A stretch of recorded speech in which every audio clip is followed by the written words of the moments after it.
అసలు ఎక్స్పెక్ట్ చేసింది ఏంటి మనం?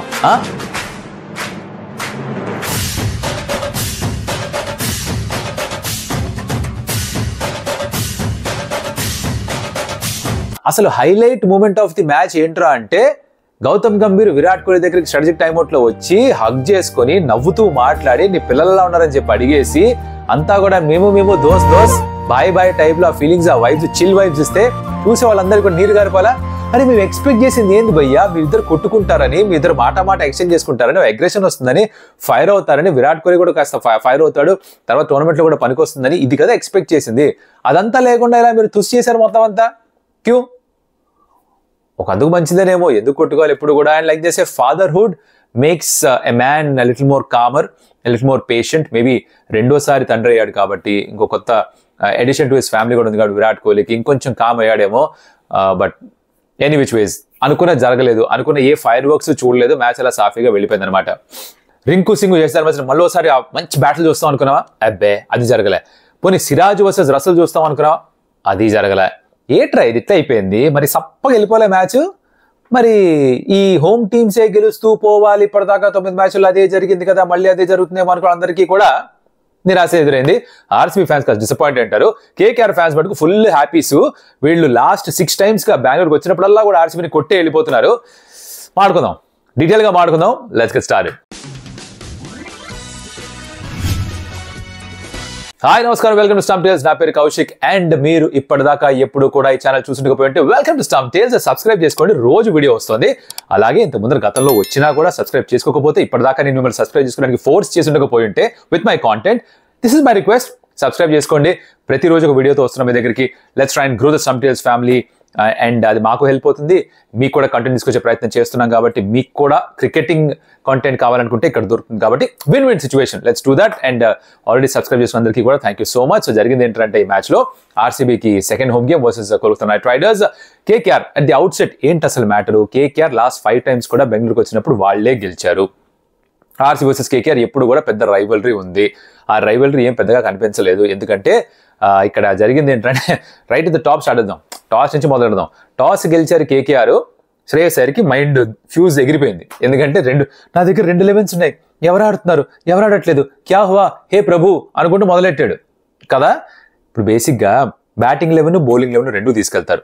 వాళ్ళు ఫస్ట్ బౌలింగ్ చేశారు, ఫస్ట్ ఆర్సీబీ బ్యాటింగ్ చేశారు. సో బౌలింగ్ లెవెల్ నుంచి ప్లేయింగ్ 11 చెప్పాలి, ఎవరు ఆడుతున్నారు ఎవరు ఆడట్లేదు చెప్పాలి.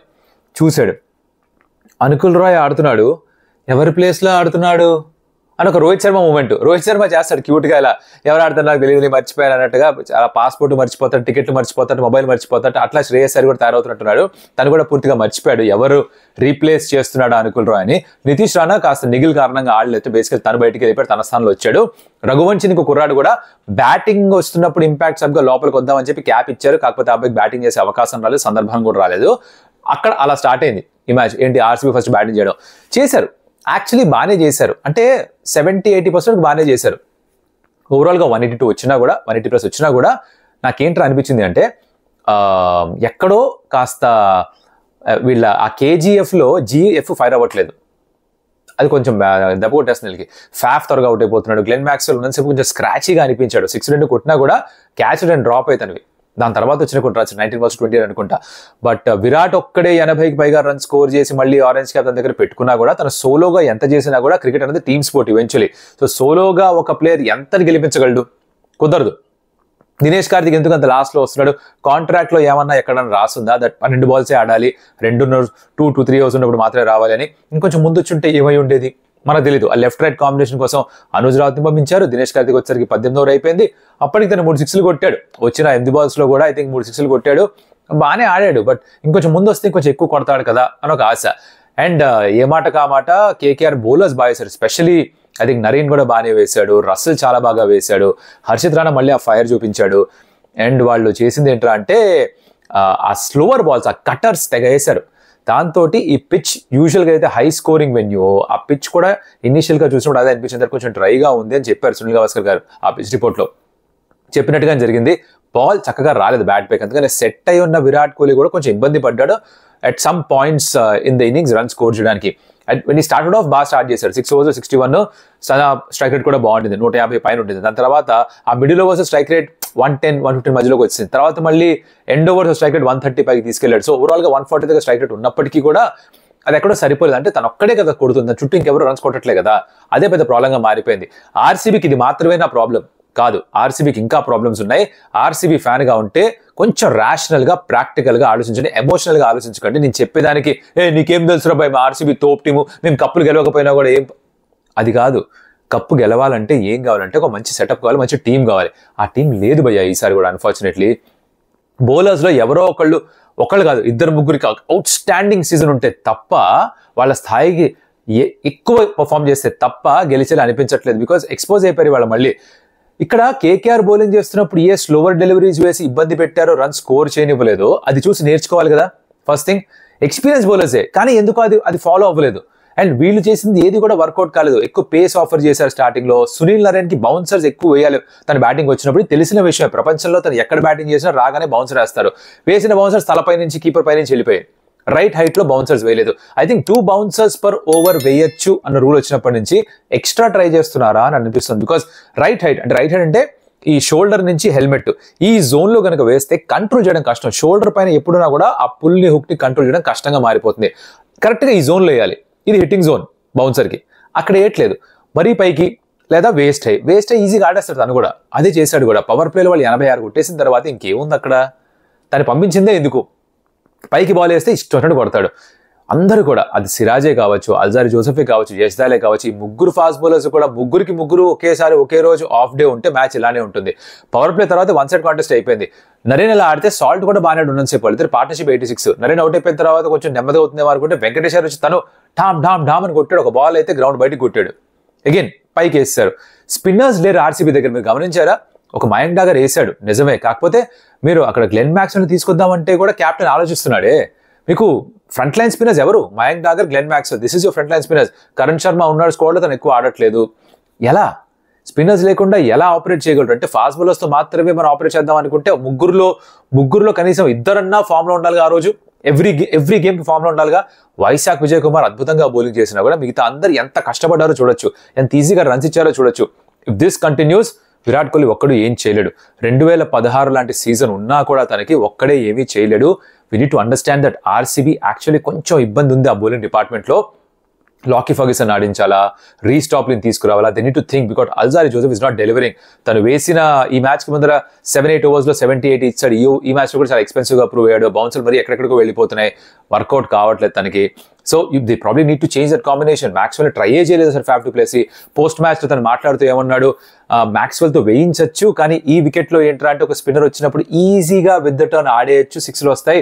వెంకటేశ్వర్ ఏం చేశాడో చూసాం కదా అన్నాడు. అంటే ఆ భయం ఉంది స్పిన్నర్తో వేస్తే ఏం జరుగుతుందని. In that you need to understand that వాళ్ళు మీడియం పేసెస్తోనే ఆపరేట్ చేద్దాం అనుకుంటున్నారు, కానీ పేస్ ఆఫర్ చేస్తే ఈ వికెట్లో ఈజీ అయిపోయింది. పేస్ తీసేసి వేస్తేనే బాగుంటుంది, కానీ పేస్ తీసేసినప్పుడు కూడా రైట్ లెంత్ వేయాలి. You have to hit it in to the wicket. అది జరగలేదు, అది చేయలేకపోయారు. వాళ్ళకి తెలియక కాదు, ఎగ్జిక్యూషన్లో లోపం ఉండిపోయింది. ఇప్పుడు వాళ్ళెవరికి బౌలింగ్ వేయడం తెలియదనో స్ట్రాటజీ తెలియదనో కాదు, నేనెవరిని వాళ్ళకి చెప్పడానికి, వాళ్ళకే తెలుసు. ఇంటర్నేషనల్ క్రికెటర్స్ వీళ్ళందరూ కూడా. It just that execution on the day కుదరలేదు. ఎగ్జిక్యూషన్ కుదరనప్పుడు ఆపోజిషన్ గెలుస్తారు. That is what happened. Russell రాలేదు, రింకు సింగ్ పెద్దగా ఆడాల్సిన అవసరం రాలేదు, శ్రేయస్ అయ్యర్ నెమ్మదిగా ఆడినా పని అయిపోయింది. ఆ సాల్ట్, నరేన్, వెంకటేష్ అయ్యరే ఫినిష్ చేశారు మ్యాచ్ మొత్తాన్ని కూడా. 183 అవలీలుగా చేజ్ చేశారు. ఇంకా 3-4 ఓవర్లు మిగిలిండగానే మ్యాచ్ అయిపోయింది. అసలు you understand how convincing this victory was. RCB needs to dig deep. కొంచెం చూసుకోవాలి, వాళ్ళ అద్దంలో చూసుకొని మాట్లాడుకోవాలి. It's figurative way of saying that they need to look deep inside and figure out ఏం చేద్దాం ఇక్కడ నుంచి, how do we come out of this అని. బ్యాటింగ్ కూడా క్లిక్ అవ్వాలి. It's just not Virat Kohli. తను ఒక్కడే సరిపోడు, మిగతా వాళ్ళు కూడా పర్ఫామ్ చేయాలి. మిగతా వాళ్ళు పర్ఫామ్ చేస్తే ధైర్యంగా విరాట్ కూడా షాట్స్ ఆడొచ్చు కదా. ఇప్పుడు విరాట్ కోహ్లీ మీద అందరూ అవుట్ అయిపోయారు, తను అవుట్ అయిపోతే పరిస్థితి ఏంటి అని ఒక థాట్ ఉంటుంది కదా.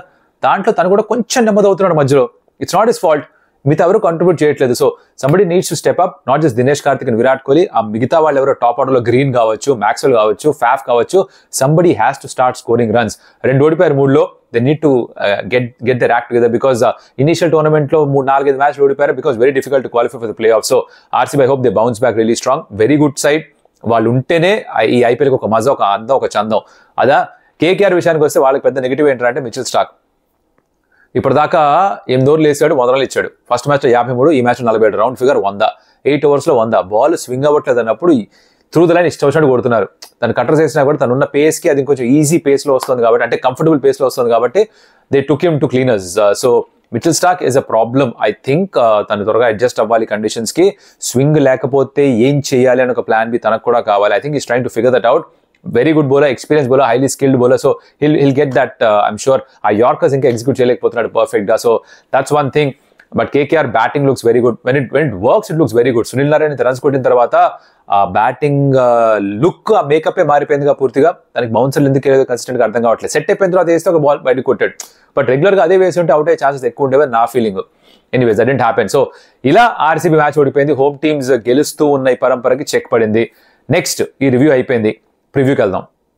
Previews between LSG and Punjab Kings. So ఈ మ్యాచ్ లక్నోలో జరుగుతుంది. మోర్ దెన్ ద టీమ్స్ నా దృష్టి దేనిపైన ఉందంటే ఆ పిచ్ ఎలా ప్రవర్తిస్తుంది. ఆ వికెట్ ఏదైతే ఉందో, ఆ స్క్వేర్ ఏదైతే ఉందో, లాస్ట్ సీజన్లో అయితే one of the slowest wickets లక్నోలో చూసాం.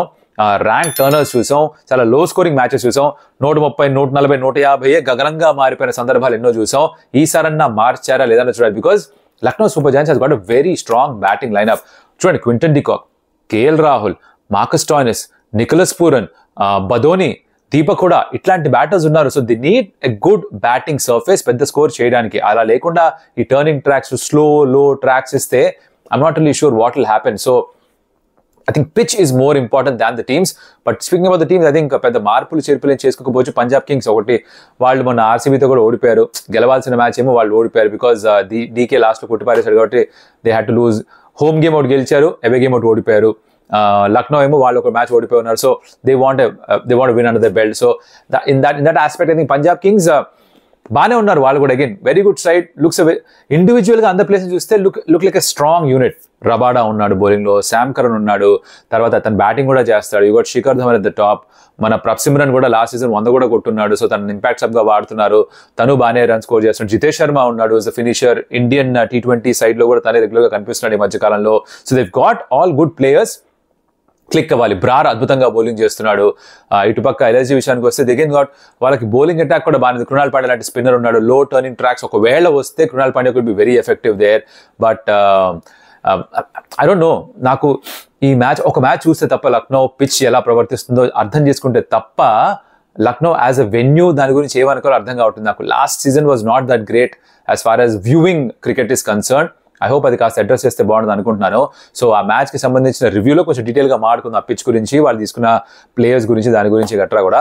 బట్ ఓవరాల్ ఇదన్నమాట సంగతి. So Lucknow super Giants and Punjab Kings match గురించి డీటెయిల్గా అయిపోయిన తర్వాత రివ్యూలో మాట్లాడుకుందాం. పిచ్ గురించి కూడా డీటెయిల్గా ఎక్స్ప్లెయిన్ చేసుకుందాం, డిస్కస్ చేసుకుందాం. బట్ ఇప్పటిదాకా వీడియో చూస్తుంటే థ్యాంక్ యూ సో మచ్. ఒక like, share, comment, subscribe to the channel. And అలాగే నెక్స్ట్ వీడియో చూడడానికి రెడీగా ఉండండి. 10-10:30 ప్రాంతంలో వీడియో వచ్చేస్తుందమ్మా. ఎగ్జాక్ట్గా 10 అంటే అది తెలుసు, కొంతమంది కమెంట్ పెడతారు 10 నిమిషాలు లేట్ అయింది, 10 నిమిషాలు లేట్ అయిందని. 10 to 10:30. ఓకే, 10 to 10:30 ఆ విండోలో మీకు వీడియో వచ్చేస్తుంది ప్రతిరోజు కూడా. So thank you so much for your love and affection because బాగా వ్యూస్ వస్తున్నాయి, మన సబ్స్క్రైబర్స్ పెరుగుతున్నారు. Really grateful for that. Thank you so much for that. మా టీం అంతా కూడా చాలా ఇంకా కాన్ఫిడెంట్గా మారుతున్నారు, ఇంకా ఎంతూజియాస్టిక్గా పనిచేస్తున్నారు. So keep that coming. And మీకోసం మరింత కంటెంట్ తీసుకొస్తుంటే అప్పటిదాకా కౌశిక్ సెలవు. I'll meet you in the next video. Bye.